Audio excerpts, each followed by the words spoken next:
नमस्कार, मैं आप दुनिया की फटाफट बुलेटिन में आप सभी का स्वागत है और नजर डालेंगे आज की खास खबरों पर। दिल्ली, यूपी, हरियाणा, पंजाब और हिमाचल प्रदेश समेत कई राज्यों में भारी बारिश से तबाही मची है। कई पुल बहे, कई स्थानों पर स्ट्रीट हाईवे बंद, नदियां खतरे के निशान से ऊपर आई। बारिश की वजह से अलग अलग राज्यों में अब तक 22 लोगों की मौत हो गई। मौसम विभाग ने कई राज्यों में अलर्ट जारी किया है।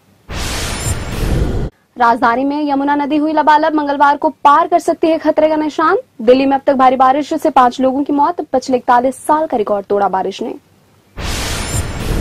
राहुल गांधी के समर्थन में 12 जुलाई को राज्य की राजधानियों में कांग्रेस का मौन सत्याग्रह होगा। यह मौन सत्याग्रह राहुल को लोकसभा सदस्य के रूप में अयोग्य ठहराए जाने के विरोध में होगा। कांग्रेस ने इस घटना को भाजपा की घटिया चाल बताया। विरोध में कांग्रेस 12 जुलाई को हर राज्य की राजधानी में करेगी मौन सत्याग्रह।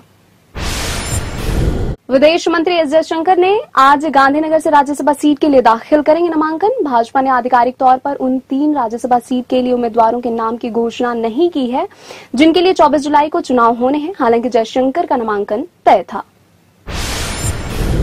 पश्चिम बंगाल में 19 जिलों में 696 बूथों पर सोमवार को फिर से मतदान शुरू हुआ। यहां हिंसा के बीच करीब 18 लोगों की मौत के बाद पंचायत चुनाव के लिए मतदान रद्द कर दिया गया था। अब हर बूथ पर 4 जवान तैनात किए गए।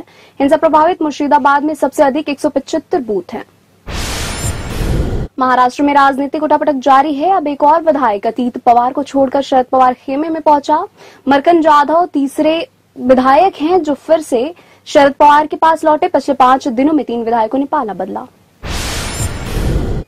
महाराष्ट्र में पवार पॉलिटिक्स का गेम शुरू हो चुका है। अजीत पवार के सरकार में आने के बाद अब विभागों के लिए खींचतान की बात सामने आई है।